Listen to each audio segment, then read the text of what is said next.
তোমার প্রিয় মানুষকে যে পাইলো তাকে নিয়ে একটা লাইন। আমি তাকে মোনাজাতে চেয়েও পাইনি, আর তুমি তাকে না চাইতেই পেয়ে গেলা। কি ভাগ্যবান তুমি, তাই না? ভালো থেকো তাকে নিয়ে।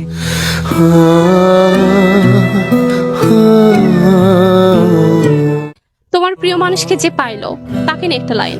আমি চেয়েও পেলাম না, সে না চেয়েও পেয়ে গেল। ভালো থাকুক সে।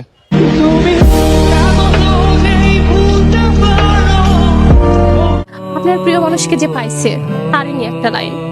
সে অনেক লাকি, কজ আমার প্রিয় মানুষটা আমি এত করে চেয়ে পাইনি, বাট সে না চেয়েতেই পেয়ে গেছে।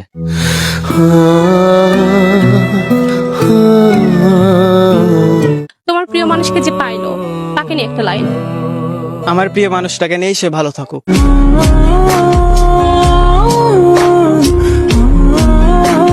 তো এখন আমার সামনে আছে একটা ভাইয়া ভাইয়াকে একটা প্রশ্ন করতে চাই, সেটা হচ্ছে আপনার প্রিয় মানুষকে যে পাইলো তাকে নিয়ে একটা লাইন।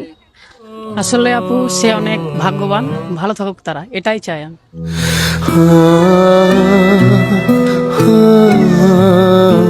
তো এখন আমার সামনে আছে একটা ভাইয়া ভাইয়াকে একটা প্রশ্ন করতে চাই, সেটা হচ্ছে তোমার প্রিয় মানুষকে যে পাইলো তাকে নিয়ে একটা লাইন।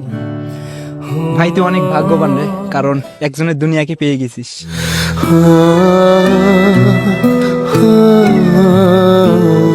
সো এখন আমার সামনে আছে একটা ভাইয়া ভাইয়াকে একটা প্রশ্ন করতে চাই, সেটা হচ্ছে তোমার প্রিয় মানুষকে যে পাইলো তাকে নিয়ে একটা লাইন।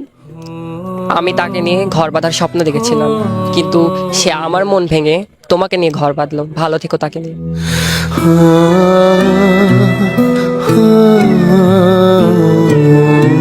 তো এখন আমার সামনে আছে একটা ভাইয়া ভাইয়াকে একটা প্রশ্ন করতে চাই, সেটা হচ্ছে তোমার প্রিয় মানুষকে যে পাইলো তাকে নিয়ে একটা লাইন।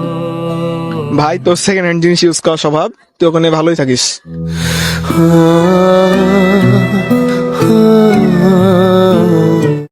সো এখন আমার সামনে আছে একটা ভাইয়া ভাইয়াকে একটা প্রশ্ন করতে চাই, সেটা হচ্ছে তোমার শখের নারীকে যে পাইলো তাকে নিয়ে একটা লাইন। এত ভালোবাসার পরেও যে আমার কাছে থাকে নাই, তোর কাছেও থাকবে না।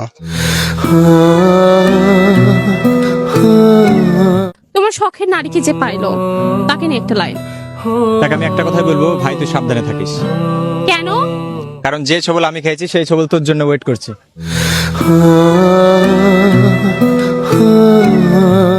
আচ্ছা আপু, এই যে তুমি সবাইকে জিজ্ঞেস করতেছো, তাহলে তুমিই বলো তোমার শখের মানুষকে যে পাইলো তাকে নিয়ে একটা লাইন।